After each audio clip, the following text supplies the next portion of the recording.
कैसे कोई विद्वान होकर भी नहीं समझ पाएगा श्रीधाम वृंदावन की महिमा। स्वच्छंदाचरितोपि दूर भगवत संबंध गंधोपि च कुर्वन् यत्र च कामलोभ वसतो वासम समस्तोत्तमम् या देव रसात्मकं पदमहं तन्नौमि वृंदावनम।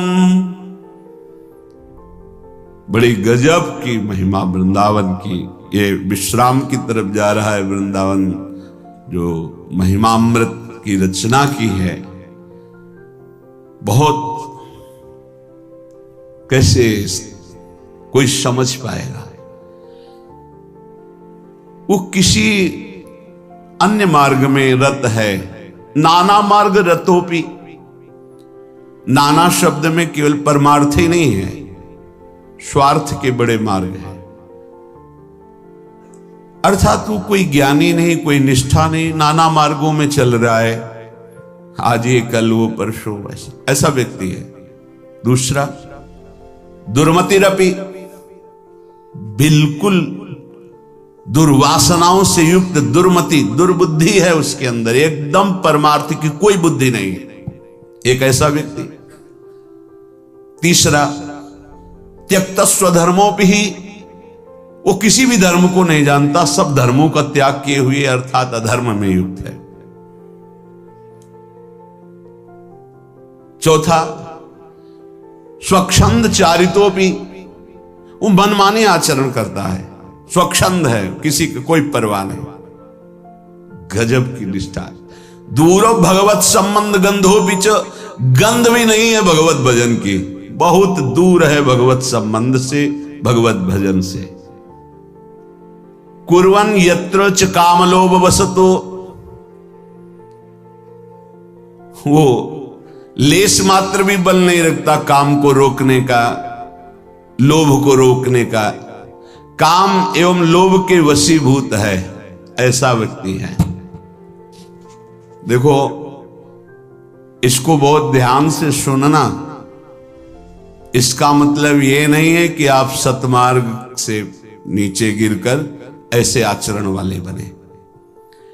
अगर ऐसा भी व्यक्ति है और उसको धाम का सानिध्य मिल जाए, अब तो हम श्रीधाम वृंदावन वास करेंगे, वसतो वासम समस्तोत्तमम या गतिम, बिल्कुल संशय मत करो, धाम की ऐसी महिमा। कह रहे हैं उसको सर्वोत्तम पद प्राप्त होगा जो यहां मरेगा।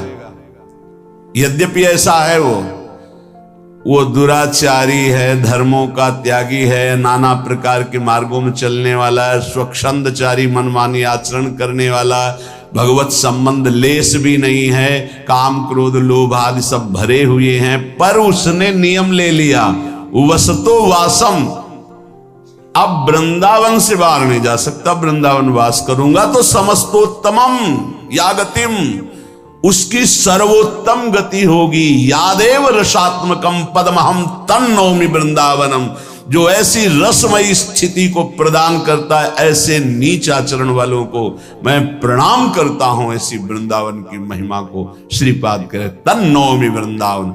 लेकिन ये बात केवल उसको अखंड वृंदावन वास का नियम ले लिया और यहीं शरीर छूटेगा, उसकी गति की बात कर रहे हैं।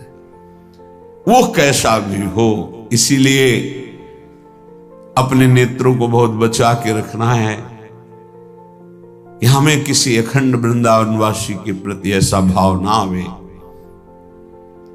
इह सकल सुखेभ्यः सुत्तमं भक्ति सौख्यम तदपि परम काष्ठाम सम्यगाप्नो प्रतीयत्र। यदि हम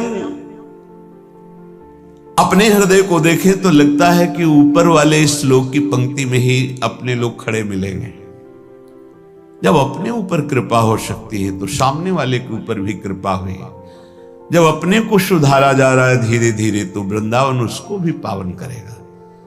हमारा अधिकार नहीं उसकी निंदा करने का, क्योंकि हम निंदा किसी की तभी करते हैं जब हम अपने रजिस्टर को नहीं देखते।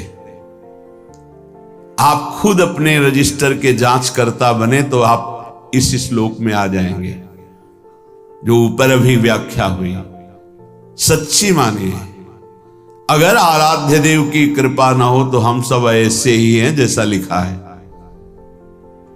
अगर हम कुछ सुधरे हैं तो आराध्य देव की कृपा से सुधरे। आप सब देख लीजिए, जैसे किसी ज्वार भाटे से युक्त समुद्र को तटवर्ती भूमि रोक ले, ऐसे हृदय के विकारों की ज्वार भाटे की उन तरंगों को भगवत कृपा रोके हुए, गुरु कृपा रोके हुए है। शायद अपने को कोई गुणमानी मान करके, सद्गुणी मानकर दूसरों की निंदा या दूसरों का दोष दर्शन करने की वृत्ति रखता हो तो हटा दीजिए, क्योंकि यदि आपने किसी के दोष दर्शन किए तो आपका रजिस्टर सुरक्षित है। खास बातें होती, फिर आपकी जांच होगी तो आप देख लो ईमानदारी से जांच में आपका क्या परिणाम होगा। इसीलिए बड़े बड़े महापुरुषों ने इस बात को निषेध किया। परदोष दर्शन, परदोष कथन, परदोष श्रवण, ये तीन बातें भजन को बिल्कुल चौपट कर देती है। भजन करना, भजन बचाना और भजन पचाना, ये तीन बातें नहीं हो पाएंगी। जो उपासक पर दोष दर्शन, पर दोष कथन, पर दोष श्रवण में थोड़ी भी रति रखता है, उसके हृदय में ये तीन बातें नहीं होगी। भजन करना, करके बचाना और बचा के पचाना, ये नहीं हो सकता। दैन्य भाव से देखो तो हम पर कृपा सिर्फ है और कुछ नहीं है हमारे पास, सिर्फ कृपा है। कृपा से हम चल रहे हैं। जैसे नाव टूटी हो, फूटी हो, वो बीच में ही डुबो सकती है, पर चतुर खेवैया है तो ऐसे संभाल के चला रहा है कि टूटी नाव को भी किनारे लगा दे। ऐसे ही हम लोग सब हैं। दैन्य भाव से देखो, अभिमान करके नहीं, दैन्य भाव से अंदर की स्थिति को झांक के देखो क्या चल रहा है, पीछे के रजिस्टर को देखो क्या किया है, तो अपने आप ग्रीवा झुक जाएगी कि हम पर कृपा है, सिर्फ कृपा है।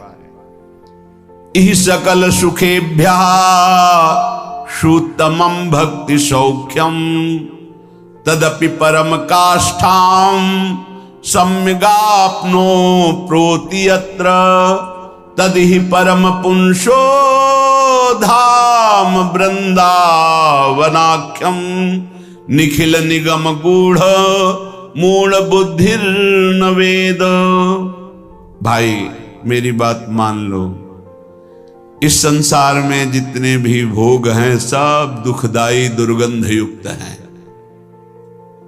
भोग ऐसा कैसे हो सकता है दुर्गंध युक्त है? महापुरुष जन परिणाम को बोलते हैं। बहुत सुंदर वस्तु रखी हुई, सजी हुई, शीशा के अंदर केवड़े की सुगंध आ रही, लेकिन जब खाया 6 घंटे बाद दुर्गंध युक्त मल में परिणित हो गया। परिणाम क्या हुआ? दुर्गंध युक्त मल। बहुत बढ़िया सेव का जूस, अनार का जूस पिया, 2-3 घंटे में वो लघु शंका बन के निकला दुर्गंध युक्त, घृणित, अपवित्र। इसी तरह हर इंद्री के विलास को देख लो, कौन सा सुख ऐसा जो बंदनीय हो? वाह हमारे अहोभाग्य, कौन सा सुख है? धिक्कार है ऐसी बुद्धि को जो सच्चिदानंद प्रभु से विमुख होकर मलमूत्र के भांड शरीर पर आसक्त होकर अपना समय व्यर्थ में नष्ट करती है। जो भगवान नाम, भगवत चरणारविंद की तरफ बढ़ने का अवसर मिला, वो माया के द्वारा प्रेरित होकर शरीर राग, भोग राग में समय नष्ट करती है।